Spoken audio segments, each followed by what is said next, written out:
আজকে ঠিক 11:20 কিং চার্লসের সাথে আমাদের চিফ অ্যাডভাইজারের একটা ওয়ান অন ওয়ান একটা মিটিং হয়েছে। এটা একটা প্রাইভেট মিটিং ছিল, এটা ওনারা দুইজনই ছিলেন ওই মিটিংয়ে। এবং সেই মিটিংয়ে বাংলাদেশের যে যেই একটা বড় রকমের একটা যে ট্রানজিশন হচ্ছে সেগুলো নিয়ে কথা হয়েছে।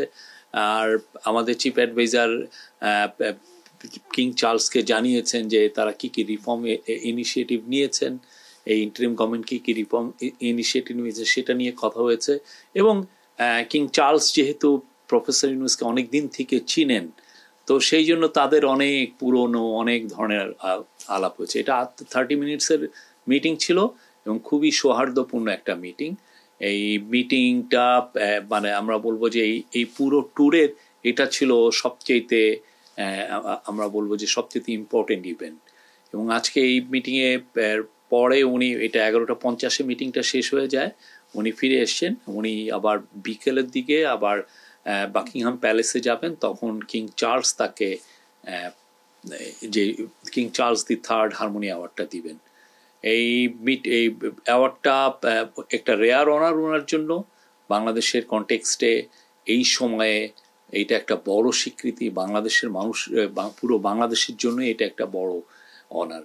তো উনি যে ওনাকে এই অ্যাওয়ার্ডটা দেওয়া হচ্ছে যে ওনার লাইফ লং যে উনি যেই কাজগুলো করেছেন, যেমন ধরেন মাইক্রো ক্রেডিট পায়োনিয়ারিং করা, এবং মাইক্রো ক্রেডিট যে পুরো বিশ্বে একটা বড় রকমের একটা টুল এই ইয়েকে অ্যাড্রেস করার জন্য, পোভার্টিকে কমব্যাট করার জন্য, সেটা একটা ওনার। তারপর উনি সোশ্যাল বিজনেস নিয়ে কাজ করেছেন, সোশ্যাল বিজনেস কীভাবে পুরো বিশ্বে দরিদ্রতা কমাতে পারে। পুরো বিশ্বে অনেক অনেক ইস্যু আছে যেগুলো সত্যিকার অর্থে একটা কোম্পানি বা যেগুলো প্রাইভেট এবং প্রফিট ওরিয়েন্টেড কোম্পানি অনেক কাজ করতে পারে না, সেখানে সোশ্যাল বিজনেস ওই কাজগুলো করতে পারে। সেইখানে ওনার এই সোশ্যাল বিজনেসের কনসেপ্ট প্লাস হচ্ছে উনি 3.0 নিয়ে কাজ করেছেন। তো কিং চার্লস এই ওনার যে পুরো যে লাইফ লং যে ডেডিকেশন মানুষের জন্য, মানুষের মঙ্গলার্থে যে কাজগুলো উনি করেছেন, তারই স্বীকৃতি হবে king Charles the third harmony award. King চার্লসের সাথে ওনার সম্পর্কটা অনেক পুরনো। কিং চার্লস ওনার কাজের সম্পর্কে পুরোপুরি ওয়াকিবহাল, জানেন উনি কি কি কাজ করছেন। কিং চার্লস আপনি জানেন খুবই দরিদ্র বান্ধব একজন কিং, এবং উনি এনভায়রনমেন্ট নিয়ে ওনার অনেক ভালো ভালো কাজ আছে। তো কিং চার্লস ওনার প্রফেসর ইউনুসের যেগুলো বই লিখেছেন তার মধ্যে একটা বড় বইয়ের ফরওয়ার্ড লিখে দিয়েছিলেন কিং চার্লস, এবং এটা খুবই গ্লোবাল ব্লকবাস্টার ছিল বইটা। আজকে 1-to-1 মিটিংয়ের পরেই আজকে খুব আর একটা অভূতপূর্ব ঘটনা হয়েছে যে কিং চার্লস এবং তার কুইন ক্যামিলা তাদের স্বাক্ষরিত এবং তাদের ছবি সম্বলিত একটা গিফট ওনাকে দিয়েছেন। সেটা মানে ওনার জন্য খুবই সম্মানের ছিল। এটা সত্যিকার অর্থে যে তাদের মধ্যে যে যে সম্পর্ক, এই যে একটা পুরনো যে একটা সম্পর্ক, তারা দুজনকে যে চিনেন এবং দুজনের যে পারস্পরিক যে রেসপেক্টের যে জায়গা, সেই জায়গা থেকে এটা একটা খুবই আমরা বলবো যে ওনার প্রতি একটা একটা অনার দেখিয়েছেন। আজকে আপাতত যেই king Charles the third harmony অ্যাওয়ার্ডের বাইরে ব্রিটিশ পার্লামেন্টের যে স্পিকার, কমন্স সভার যে স্পিকার, তার সাথে একটা মিটিং আছে, সেটা ওয়েস্টমিনিস্টার মানে যেখানে ব্রিটিশ পার্লামেন্ট, সেখানে এটা মিটিংটা হবে। ওইখানে অনেকেই থাকবেন, তার সাথে ন্যাশনাল সিকিউরিটি অ্যাডভাইজার থাকবেন, স্পেশাল এনভয় থাকবেন, আমাদের হাই কমিশনার থাকবেন। তো ওই মিটিংটা খুবই ইম্পর্টেন্ট। ওইখানে মানে জাস্ট আমরা যে রিফর্মগুলো করছি, অনেকগুলোই তো আমরা পার্লামেন্টারি রিফর্মেই থাকছি, তা পার্লামেন্টারি রিফর্মে যে রিফর্মগুলো নিয়ে এগুলো নিয়ে আলাপ হবে।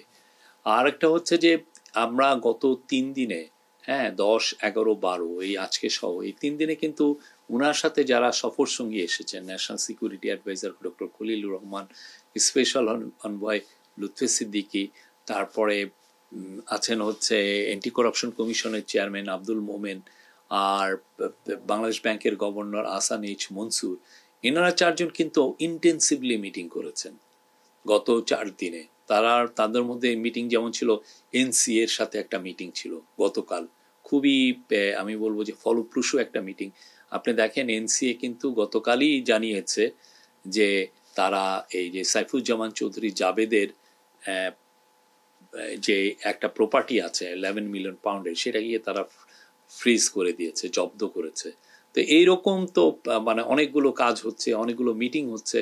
তারপরে লুৎফি সিদ্দিকীর সাথে কয়েকজন মিনিস্টারের মিটিং হয়েছে, ন্যাশনাল সিকিউরিটি অ্যাডভাইজারের সাথে অনেকগুলো মিটিং হয়েছে। তো আমরা আশা করি যে এগুলোর মিটিংয়ের অনেকটার এটার সাকসেস ফ্রুটগুলো আমরা খুব দ্রুতই পাবো। ব্রিটেন আমাদের খুব অনেক পুরনো বন্ধু, ব্রিটেনের সাথে আমাদের একটা ফ্যান্টাস্টিক সম্পর্ক আছে, সেটারই আসলে মানে আমরা রিফ্লেকশন দেখতে পাচ্ছি গত কয়েকদিনে এই মিটিংগুলোতে। আর এই মিটিংগুলোর বড় একটা ফোকাস হচ্ছে যে অ্যাসেট রিকভারি।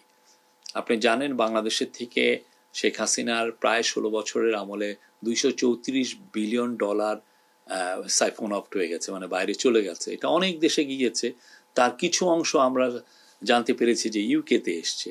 তো ইউকের যারা এগুলো নিয়ে কাজ করে তারা আমাদের সাথে যত ভালো রকমের কোঅপারেশন করছেন।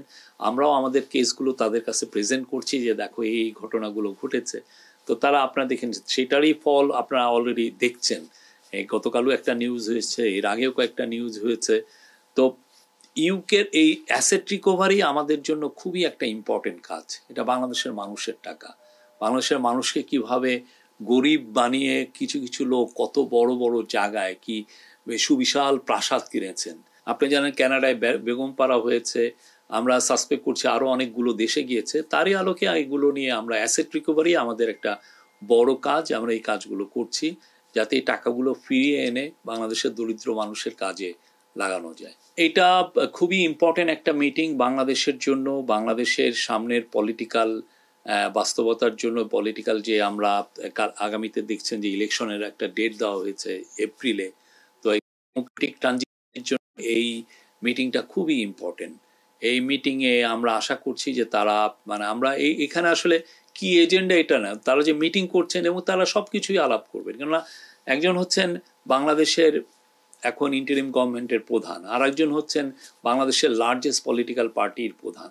তো তারা দুইজনের মধ্যে আলোচনা হবে এবং তারা অনেকগুলো সব কিছু নিয়ে আলোচনা করবেন এটা। এবং এটার প্রস্তুতি হিসেবে আজকে বিএনপির তরফ থেকে একজন অফিসিয়ালও এসেছিলেন, আমাদের সাথে উনি কথাও হয়েছে তাদের সাথে। তো কালকে আমরা আশা করছি যে 9টার মধ্যেই ওনারা আসবেন, আসার পরে একটা 1-to-1 মিটিং হবে। এই ক্ষেত্রে যদি ওনারা মনে করেন যে আরো অন্যান্য কেউ থাকবে, সেটা এই দুজন লিডারই এটা ডিসাইড করবেন।